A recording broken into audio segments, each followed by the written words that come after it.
Hey guys, so this is my vintage German-made Pfaff 134-0-6. It's a bottom feed lock stitch, straight stitch only industrial sewing machine. Figured I'd do a quick overview video on it, just kind of showing how it works, how smooth it operates, kind of some of the design features that differentiate this from some of the other newer machines that may be out there on the market, or even some of the vintage machines. And I am gonna be selling this, so I'm making the video in part for the new owner, but also because there's not a lot of information out there on these machines. I had a tough time finding info before I bought it a couple years ago, and so I figured I'd make this, post it out there, and then if you happen to run across one of these machines and you have an opportunity to buy one, absolutely do it. Even if there are problems with it, absolutely grab it, because you are not going to find a better straight stitch machine like this anywhere.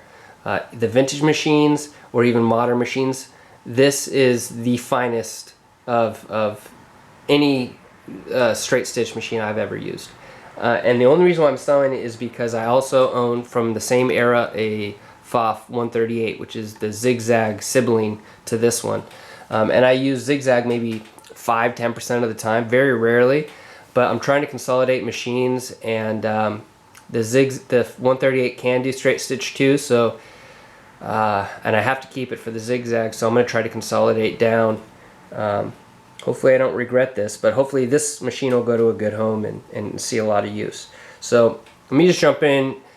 I don't want to talk too much about it because I could talk really forever about it, but let me just show you what's included, how to wind the bobbin. We'll wind the bobbin really quickly. Sew on some denim and some webbing so you can see how it operates, and then maybe I'll go into more detail. And for those of you that are interested to know more about the machine, then you can go through. But if you just want to see how it operates, let me just jump into that real quick. So this is basically what I'm including. You can use, the machine has compatibility with Singer 3115 or most modern bottom feed lock stitch machines in their feed dogs and their needle plates. So these I bought. These are all modern parts. The feed dogs that are on the machine and the needle plate that are on the machine now are the original Pfaff. But you can buy replacements. So this one is a single row feed dog and needle plate for a roller foot for doing like soft leather bags, leather wallets, leather boot uppers, whatever. So this is an awesome set to have if you're going to try and experiment with that stuff. This is a really super heavy duty needle plate and feed dogs. I have a couple of these.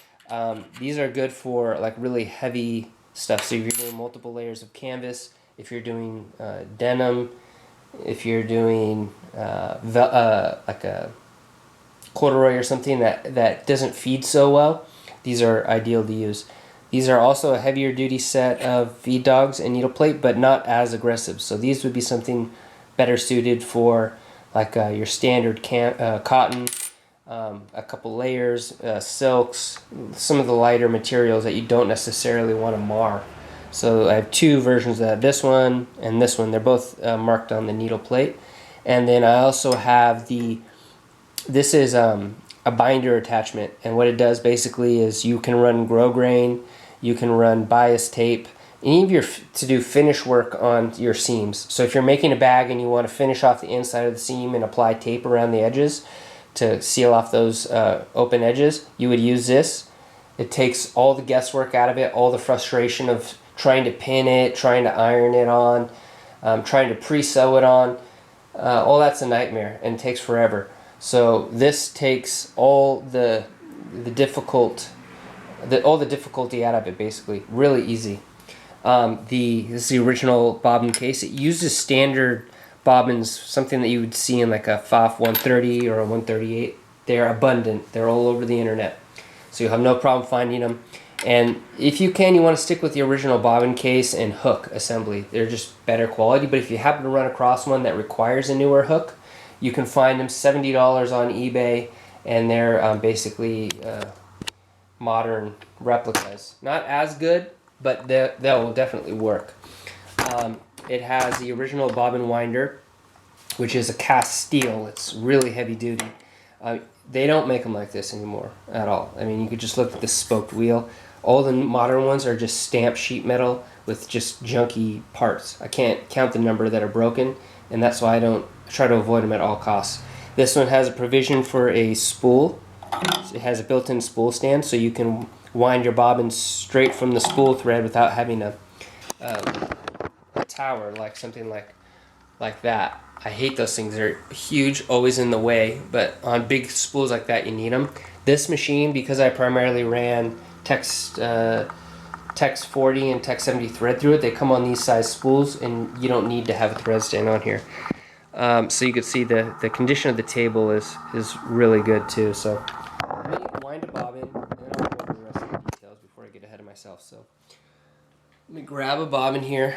The bobbin winding is pretty straightforward. So all you do is you take it. So I like to put down these little felt pads here. You run it through the hole on the top, through the back side, in between the tension plates, underneath, and pull it so that it goes all the way to that spindle that's in the middle. And then you're going to take the end of the thread, run it through the cutout. Sometimes they'll be on both sides, sometimes they're only on one. And you're going to run it through and slide it onto the post here. Okay? And then you're going to push it up against the belt. And you're going to hold this piece. Now you're going to turn the motor on, raise the presser foot on the machine so that the feed dogs don't score the bottom of the foot. And then you're just going to put the machine under power. And you can see it just winds. And as it gets, you can go really fast too, and it'll wind. And you can also do this if you're working with the same color thread, or even different color threads, it doesn't matter. You can be operating the machine while you're winding a bobbin. And then as soon as it gets full, which you adjust it with this finger, this one's already adjusted, but it'll automatically disengage. So, I don't know, I forgot to cut that. Normally after a couple passes, you would cut off that tail. I just kept talking with it. But anyway, so that's it. Then you just cut it, pull it back, take the bobbin off, and you put it in the bobbin case. Now in this case, there's actually two directions you can actually run this. When you're using lighter weight thread and you want to put tension basically on it, you're going to want it so you have the bobbin in your hand, you want the thread to come over the top so that when you pull on it, it rotates clockwise. And you just drop it into the bobbin case, rotate it around until you see this little groove. You pull it through and it'll come out here. Now you don't want a lot of tension on these things. You want it to where the tension will hold, it will hold up the bobbin case. It won't slide out, but you don't want it to have too much tension to where you're struggling. You just a little bit. And if you do need to adjust that bobbin tension, if you're doing really dramatic jumps in thread size, you would do it with this second screw here. And I'm talking 1/8 of a turn to make a difference on this. So just be really mindful of it, and you'll get a feel for what's the correct bobbin tension. So let's go back here. I'll show you how to thread the machine, and then we'll sew on it. So you take the bobbin case, okay, pull the lever out, and it'll hold the bobbin in there for you.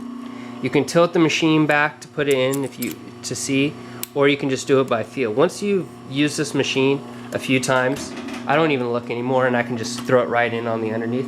When you go to put the bobbin in, just make sure that the needle's up, because if the needle's down, it's going to obstruct the bobbin case. So kind of something to remember. I sometimes forget, and then I'm like, it's not fitting in. So this is what you do for threading it. You're going to run it across the top. I run it so it rotates, the thread comes off the front, so the actual spool spins clockwise as well. Now you can run it through these guides. You can either just weave in and out, up and down, or you can wrap around. I usually just do on the outside. I come in through the top, and I grab it from the bottom, and I weave around this whole bar, and I just wrap it around that way, pull it down. That'll straighten the thread out, and then you're going to bring it and you're going to pull it into the tension, in between the tension discs here. You're going to go up, and then down to catch inside the loop on that check spring, which is right in here. Now once you go through the loop on the check spring, you have this little take-up arm here, and you're going to put it underneath, then around into that hook, which is a thread guide. Raise the needle bar, or raise the take-up lever to the very top stroke, and put it through the hole. Pull it down, and you're going to go through the guide. You have an outside guide, another outside guide, and then this needle, the hook's on the right side, and the hook comes from to the right side of the needle, so you're going to want to thread it from left to right.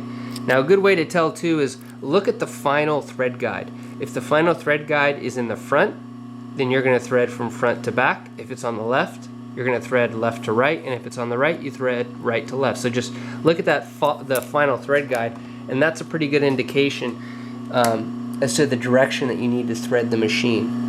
And then you're just going to run the needle through. Okay.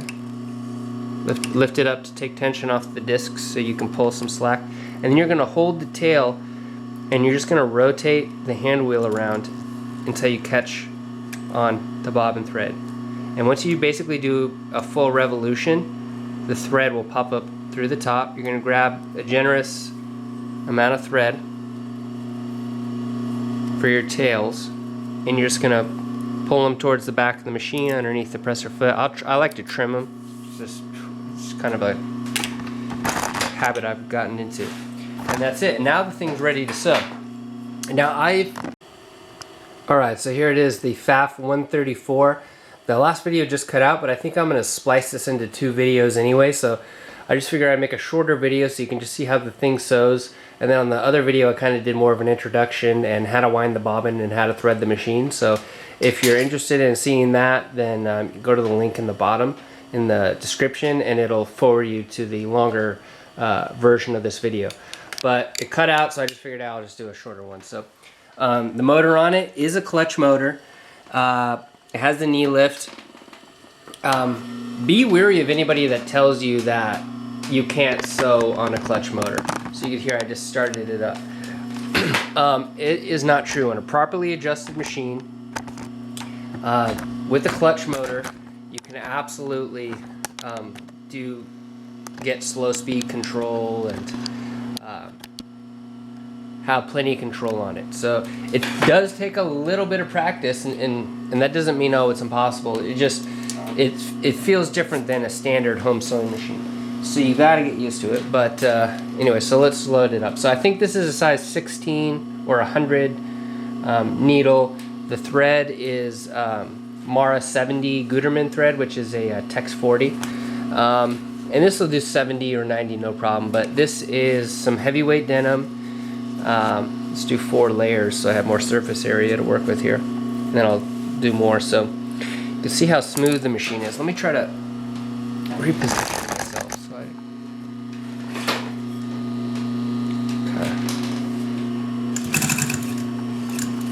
So you can see the slow speed control you have. I mean that's, and even people say, oh, it'll take off on you. No, just you'll get used to feathering the clutch. Like here, I'm just putting a little bit of pressure, and a lot of it is foot placement too. So the machine does have a knee lift, so you can see that my hands aren't touching the lift. So you lift it with your knee, and then you can see the quality of the stitch. That was really slow speed at about 3.5 millimeter stitch length. So if you want to go fast, you can go slow, then you can speed it up, you can speed it up, and the machine will blaze.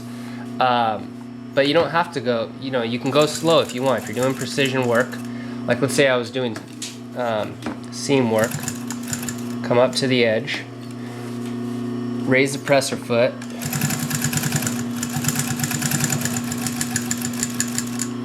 I mean, that's the speed that you would sew if you're going to do something like that, or if you're doing parallel stitches, like if I'm trying to run parallel that inner stitch. You're coming around to bend or something. You're going to pivot out. So there you go. You can see how the thing sews. So you can do, the longest stitch on it is 5 centimeters or 5 millimeters. So this is the longest stitch length. It does have reverse, and the forward and reverse are pretty well matched up. So you'll end up going with the same hole majority of the time. You can do really short stitch length. Let's do 2. You do a really tight stitch. Go slow.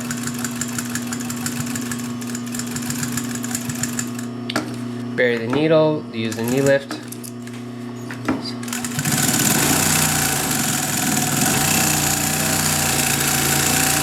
Reverse, forward again. So you can see you have a lot of control with this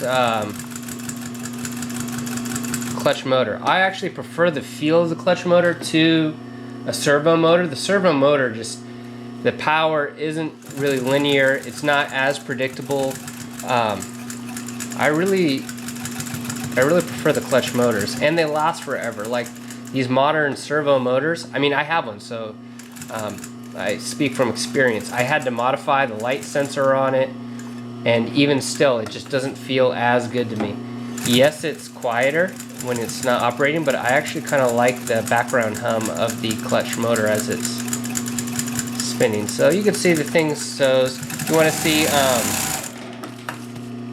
just pull it out. I'll double it up so you can see. But you know, the stitch quality on this is phenomenal, and it's very fast and ridiculously smooth. Let's do 8 layers. I normally don't push my machines like this, but I'm just gonna do it for a demonstration purpose. And you can see the knee lift gives you plenty of presser foot lift. You have over, my entire finger can fit underneath the presser foot. Now you're not gonna sew that thick of material, but what's really convenient about it is it helps you in getting material in and out underneath the presser foot, or pivoting, or whatever. On a home sewing machine, you don't have that kind of clearance. You're struggling with the presser foot. So here, this is 8 layers, and it just walks right through it without issue. And that's just going slow. I can go super fast too, and you still see really balanced, consistent stitches, regardless if it's 4 layers or 8. It'll even do more. It'll do 12 layers. I'm not going to do it because it's just not how I treat my machines, but it'll do it for whatever reason. If you're going to, I don't know really when you would do 12 layers. Maybe through a seam on like a bag or something, but it'll walk right through that, no problem. And this is the standard feed dog set. So you want to see, I'll show you high speed on the 8 layers. So, and it's very smooth, really consistent. I don't know, I can't say enough good things about this machine. So there it is. This is the Pfaff 134-0-6. It's a straight stitch bottom feed lock stitch sewing machine. Vintage, probably from the 50s, most likely with the decaling. So yep, there it is. Alright guys, so the motor is winding down. I just did that sewing demonstration. I'm going to do that as a separate video for somebody who doesn't necessarily want to watch the whole thing. But so you can see how well it sews, how smooth it is, how predictable the motor is. You do have slow speed control. So really be wary of anybody that tells you you need a servo motor. You don't. I have a pretty decently high-end Enduro servo motor, which is similar to the So Quiets, the reliable So Quiets, or any of the other higher-end servo motors that you're going to see, the Consos, CS1000 ones, etc. I like the clutch motors more. In fact, I actually keep them as backups. You can see there's another one in the event that my servos kick the can, or hit the dust, as they say. So yeah, so use the clutch motor, you're fine with it. The only reason why I have that servo motor on that machine is because I want to dial it down for really, really slow speed control when I'm using a walking foot machine sewing in heavyweight vegetable tanned leather. You have to be really mindful about the speed when you're using really thick thread through really thick leather, because it heats up the needle, and you want to be really slow. I'm talking hand crank slow speed, like operate it like that. But on a general use basis, you're never slowing that slow. There's zero reason to. So just something to keep in mind. Clutch motors, they get a little bit of a bad rap. I'd take it with a grain of salt. So let me get back to the overall overview of the machine. So I showed you what was included. Oh, I forgot to sew the strap. Oh well. It'll sew through multiple layers of webbing just as easily as it sewed through 8 layers of denim.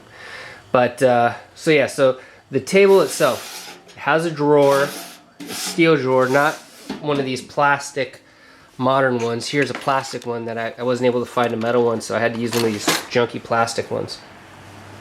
The tabletop is the original Pfaff table, and it's in excellent condition. This is another one of these reasons why you want to buy, if you're going to buy an industrial machine, to buy it from a privately owned party as opposed to buying it from a factory setting, because the factory ones get left in warehouses, they accumulate moisture in the wood, and they'll bow over time, they'll sag. You can see this one is perfectly flat. This is the only industrial table from all the machines I purchased that I've actually kept, because it's in perfect condition. The edge banding all the way around, this stuff typically peels off because there's basically a slit in here, and anyway, I don't need to go into the construction, but it commonly comes undone. As it absorbs moisture, it gets pushed out. This one's in perfect shape all the way around. It's like as if it was new. It's really thick. It's 1.5 inches. You can see it's it's been laminated in with a hardboard in the middle to help also strengthen it. So it's a really high quality compared to these modern tables. The veneer on it is in perfect shape, looks really good. Normally I chuck these tables immediately, and I built and this is the last table I built, and it's the final one I'm going to keep once I consolidate my machines down. I actually welded the legs on it and then made that walnut tabletop, and that's what I would do on any machine that I'm going to keep. This is the only one that I didn't do that because it was in such good condition. The only real use that you can see is on the actual foot pedal, but that's to be expected because you're going to see the most traction there and the most use. It just happens. But the legs themselves, there's no real scratches, no rust. They're clean. Everything's really clean on this machine, so, or on this table. So yeah, keep that in mind when you're looking at other machines, is that you might need to replace the tabletop because depending on how they're taken care of, you might have problems. This is actually a local machine too, so you can see I kept that on there. I thought that was cool. So Meisner is a sewing machine repair service rental place here in Sacramento, and they've been in business for a long time. So they serviced this machine for the prior owner. So, but yeah, so it has the knee lift. I think I showed that. It's a huge plus. Now you can put a pad on here if you want. For this machine, I don't think you need it because there's not it's not a huge amount of pressure from the presser foot. So you don't have to really bang your knee into this thing to get it to lift. It's very minimal pressure. You can see one finger. So it's not going to bother you. Whereas something like an industrial walking foot machine has really high presser foot tension on it. And so you really have to throw your knee into it to get it to lift. And that's why I like a padded knee lift for the walking foot. But on this machine, you don't need it, and I prefer the feel actually. But if you do want it, you can get them. They're $2 from any of your standard sewing machine supply companies. And I think that's it. Oh yeah, there's no light. I have pretty good lighting here. I don't use it. There's a lot of visibility here, so that a lot of light comes through. It's not like a machine that's really bulky where you're going to get a lot of it blocked out. You have really good lighting because it's high visibility. So I never even ran a light on this machine. I don't like the gooseneck lights that you typically see on industrial machines. There's a hole for it, which is right here. So you can get one. They're about 15 bucks. You just run it through. I think they're kind of bulky. There is a plug on the motor here. So you actually plug it in, but it uses a special plug. So one's round and one's flat. I kept the plug so you can always just wire in a new light if you want. And that way you only have to plug in the motor, and then when you flick the motor on, it turns the light on. So the pulley on this is a larger pulley. I used to think that a smaller pulley was like necessary. I don't anymore.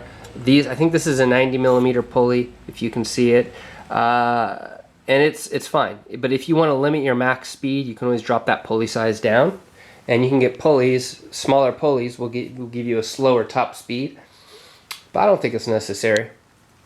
I think that's pretty much it for the machine. So you can see it sews really well. It's really smooth, really fast. It's in excellent shape. The things that you want to look out for is look for needle bar play. So if you drop the needle down, and if you can move this needle bar, that's a no-no. You do not want that machine, because these components are hard to find. So basically what happens is if somebody didn't maintain this machine properly and they didn't oil it, you have friction. You also see a bluing sometimes where they ran at high speed without oil, and you'll get a bluing effect from the metal actually heating up. So just keep an eye on that. If you get play here, you don't want it. You know, it's tough to pass up on if you find one of these. But this is just a general rule for pretty much all machines too. So watch your needle bar play. The other thing is look at the hook. So the hook assembly, you really want to look at the tip of this hook. You want it to be sharp. If it's dull, that means it probably was mistimed and you had it striking the needle, and you want this point to be sharp. This one's really sharp. I mean, not so sharp it's going to cut you, but it's sharp. I've never skipped a stitch on this thing once I retimed it for the home sewing machine size needles. So look at the hook. You want the hook to be sharp, the point on it.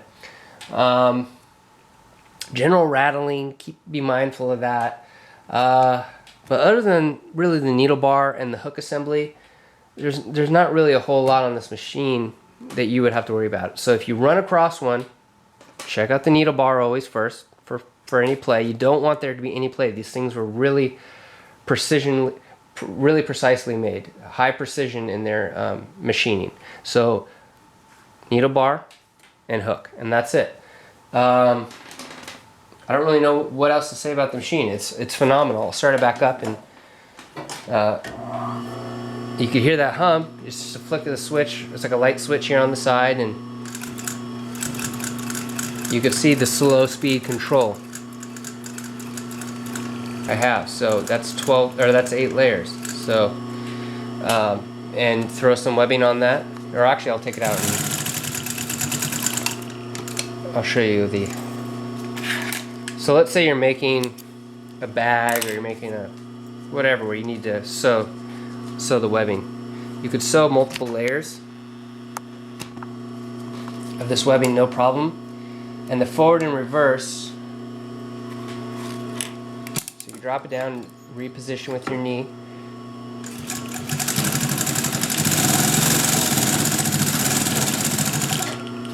I mean, you can see how quickly I just tacked that, and then you just raise the knee.